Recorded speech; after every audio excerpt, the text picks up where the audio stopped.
Hello, my name is Paulette Roberts, and I am a commissioner on the Disability Commission here in Springfield.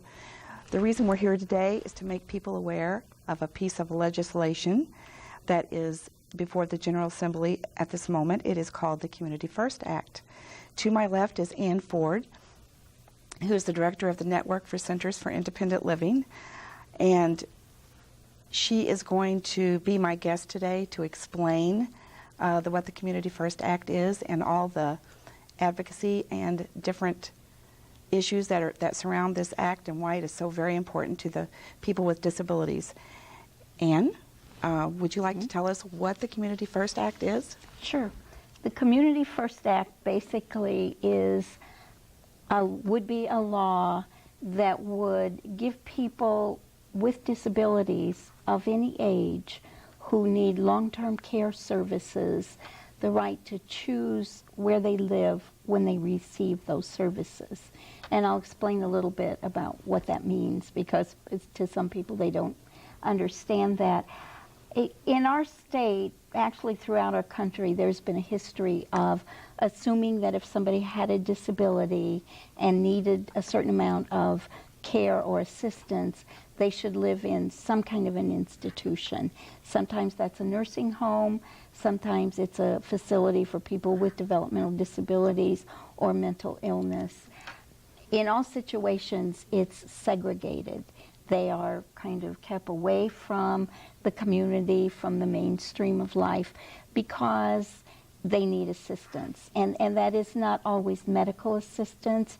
A lot of times it is assistance getting out of bed if you have a physical disability, getting dressed, and then you go through your day and you do what you're going to do, and then you need assistance again going to bed at night. Or it could be somebody who needs some amount of supervision if their disability is cognitive in nature, somebody to make sure that you take your meds when you're supposed to make sure that you're eating when you should eat, that kind of thing. These are all services that could be provided to people in their own homes. Supports in the community. Yes, with supports in the community, with those things built in, rather than moving everybody into an institution where it's kind of a one-size-fits-all situation. In many parts of our country, the trend has changed more rapidly than it has in Illinois. People who need long-term care services have been able to move into the community and have those supports and services available to them. Illinois, unfortunately, is one of the last in the state or in the country to catch on to this. We rank somewhere 47th or 48th in terms of the amount of funding that is spent on community services as opposed to institutional services.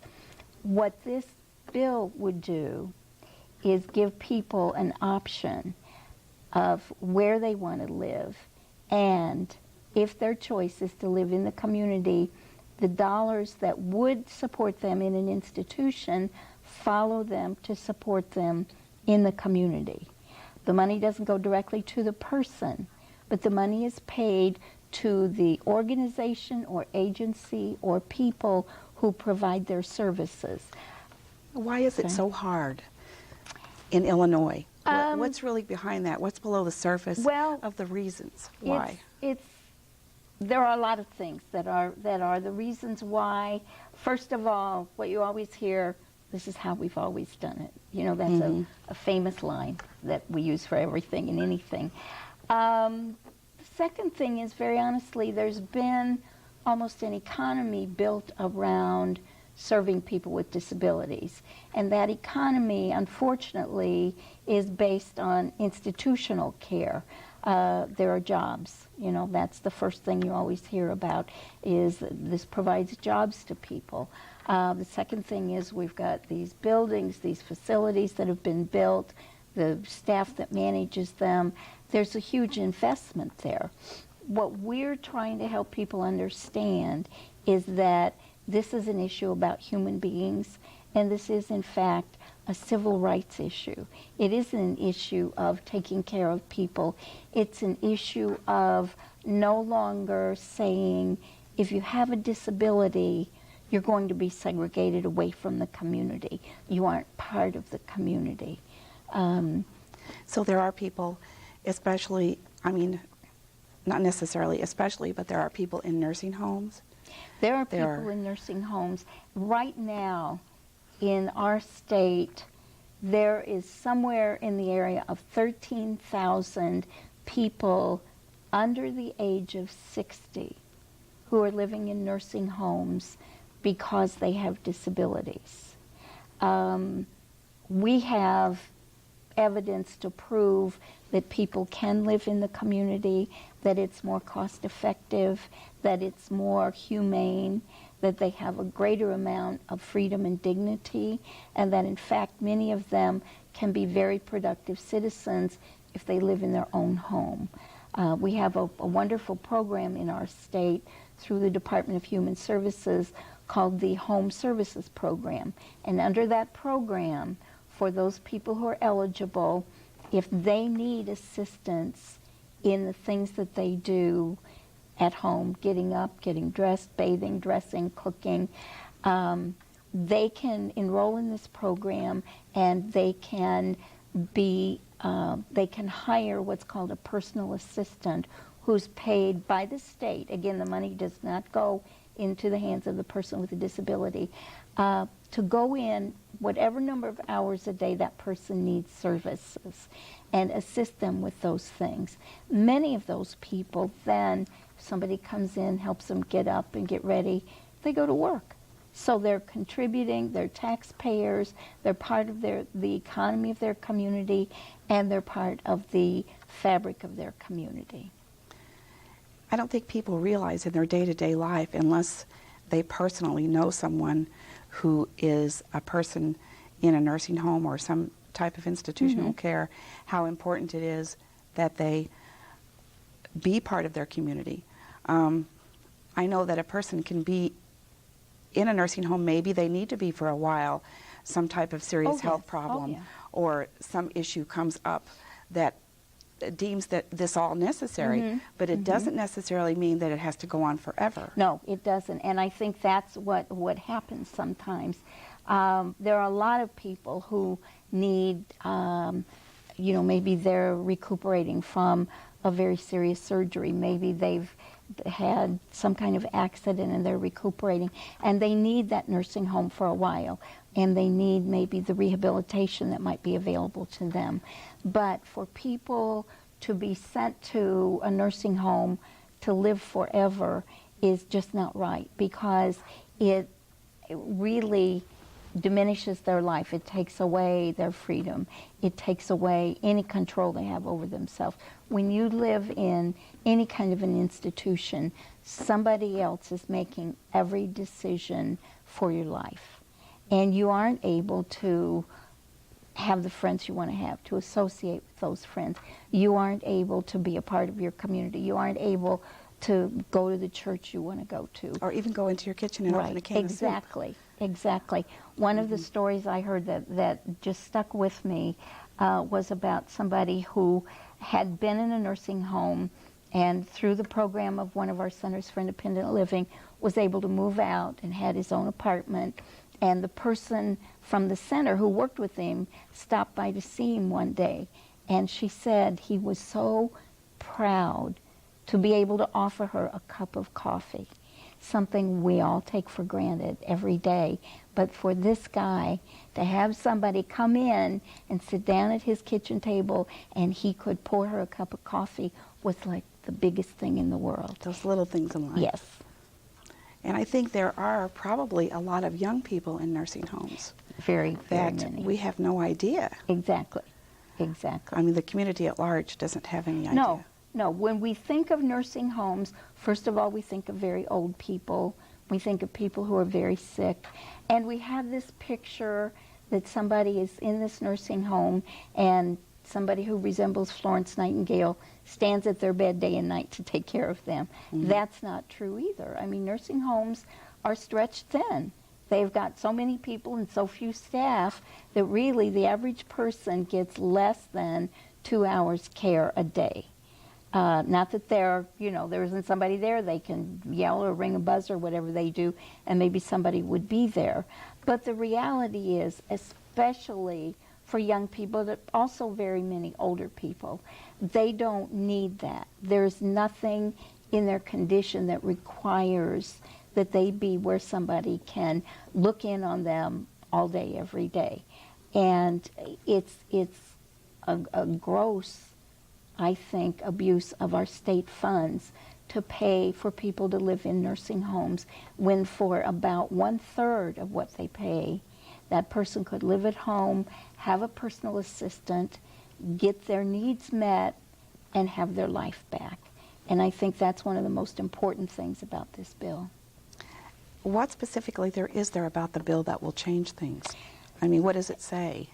It is what's called a money follows the person bill. Oh. And that gets into some very complicated things we're learning as we go through this, that it's just not as easy as you might think, to say, well, Susie's in this nursing home and she's going to move home and we're going to take the money away from the nursing home and pay for her services at home. It's much more complicated than that. And we are working with the powers that be in the state to look at exactly how a program would work that would say there's going to be this amount of support in the community. Now, for most people, they're not going to need anywhere near the amount that it costs for them to be in a nursing home or any other institution. But it will cost something. And those are details that we're negotiating with the state and looking into, and looking at other states where they've done this very effectively to see how they did it, how they solved all of those problems that are part of it, so we can really make it happen. So it's a lot about money and where the money is going. It's a lot about money and where the money is going.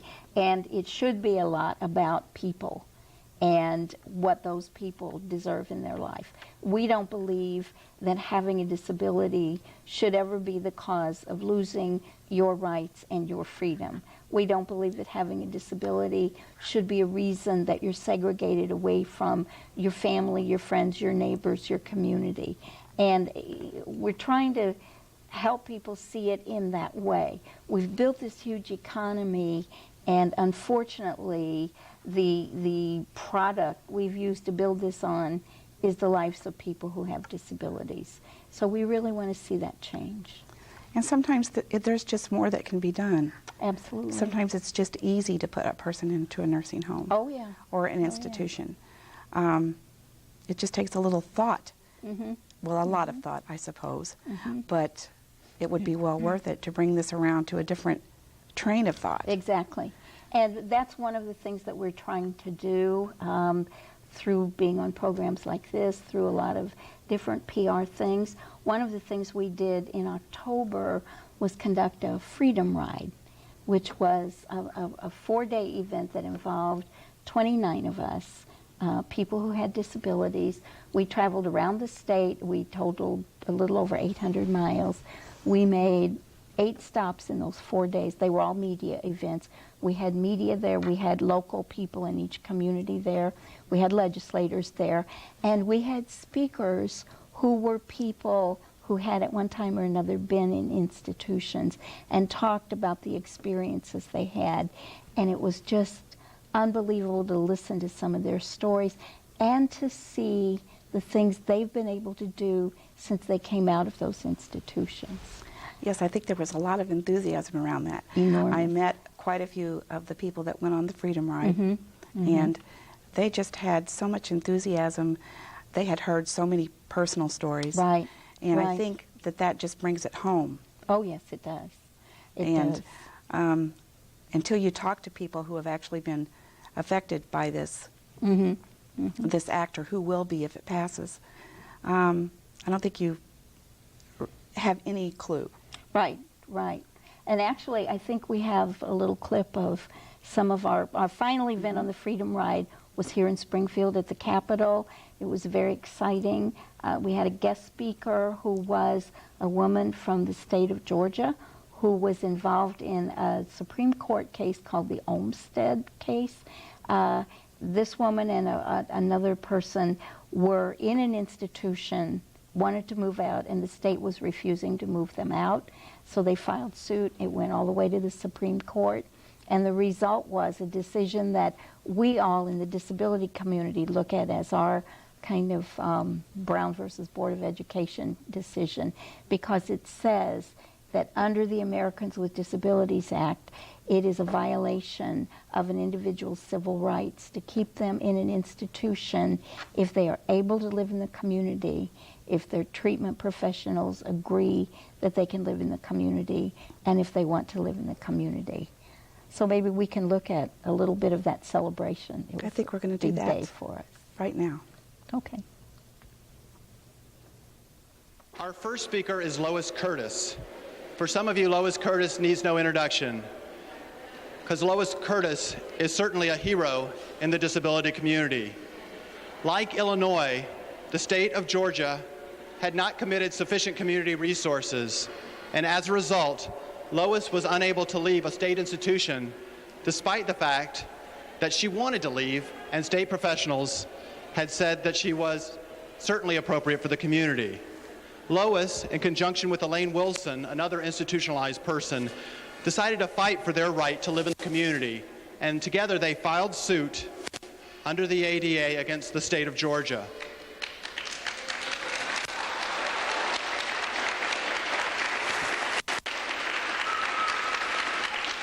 As a result, the United States Supreme Court declared that unjustified institutionalization is discrimination under the ADA as a result of Lois's great work.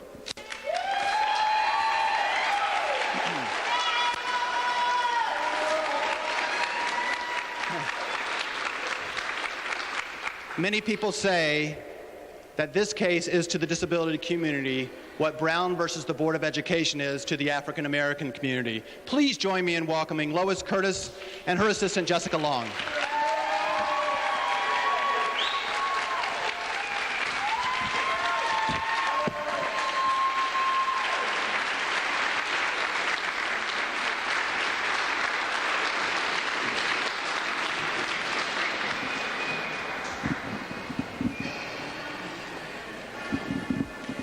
Hi, I'm Jessica Long, and Ms. Curtis has asked me to speak to you today on her behalf.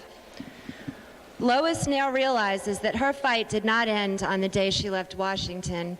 It had only just begun. The Olmstead decision was encoded into law, and now it was time to make sure it was enforced, not only in her own life, but in the lives of those still suffering. Today, 6 years later, Lois is saddened and disappointed at those that govern the state of Illinois for their unwillingness to uphold the law that she fought so hard to have passed, by refusing to transition over 100,000 citizens from nursing homes and institutions to the communities of their choice. Lois often refers to Dr. Martin Luther King Jr. as the best preacher ever. And in his words, "I was not going to Washington to ask for the rights for Black Americans, but to demand the rights they had already been given. To threaten anyone's liberty is to threaten everyone's liberty. And what they can do to anyone, they can one day do to you." Free people, free our people, free our brothers, free our sisters, free our people now. Free our brothers, free our sisters, free our people now.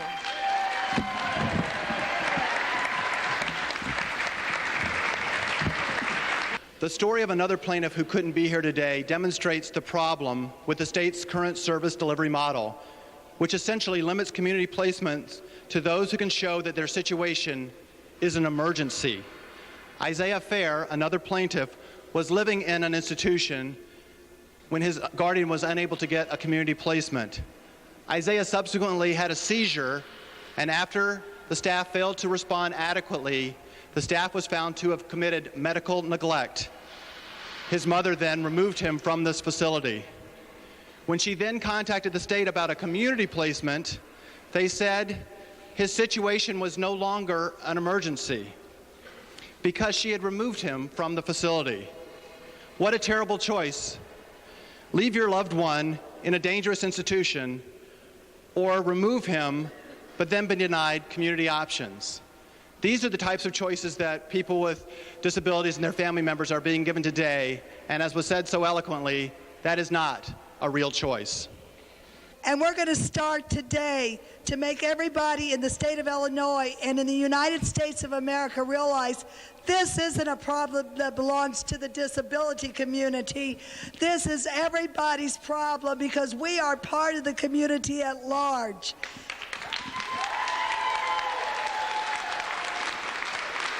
And we have to stop looking at disability and start looking at ability.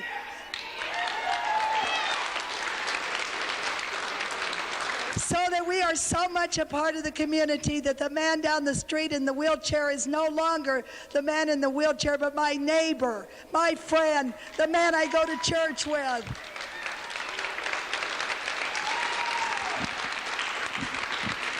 This is a great time for us, a great time to be alive, because we are going to rock the system, change the system, and see our whole community and our whole state change.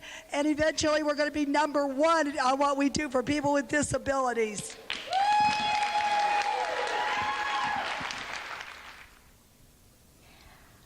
I think what we saw on there shows the depth of feeling that people have about this issue. The people we were looking at are from all over the state. This wasn't just from Springfield. I would like to give a couple phone numbers that people can call if they're interested in more information, joining this advocacy effort. My phone number at the Illinois Network of Centers for Independent Living is 217-525-1308. The Springfield Center for Independent Living is 523-2587, and people interested can call either one of those numbers. And we hope you will.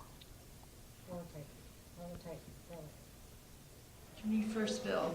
Why is it important to me? I don't want to go to a nursing home. I've helped someone get out of a nursing home. They're horrible places. Without the community supports, at some point, I may go there. And that's why this is important to me. But it's also important to other people too. There are so many people that live in nursing homes, institutions. There was a 33-year-old woman who had been in a nursing home for 2 years. And she had epilepsy. I have a seizure disorder. I don't need to be in a nursing home, and neither did she. But those some of the stories that we heard were just, it was really emotional. There's a lady that's on the ride who, within the next couple of weeks, will be out of the nursing home, and she's on the ride with us. There were two things that were said today that really stand out in my mind. The first is what David Childers said, and that is that people with disabilities like to go out and do stuff, just like everybody else. And that if you're in an institution, you can't go out and do stuff, and it's time to change that. And the other is what Ann Ford said, and it's funny because I wrote the same thing that she said, and that is that it's time. 15 years after the ADA was passed and 6 years after the Olmstead decision, people with disabilities are saying it's time. It's time for the state to stop relying on institutions. It's time for the state to develop strong community living options. And it's time for the state to stop violating the civil rights of people with disabilities. Thank you so much. We thank you so much for joining us. We hope we have been instrumental in educating you about the Community First Act, and we hope you will take that into your day and think it over, and we're so grateful that you came. Thanks.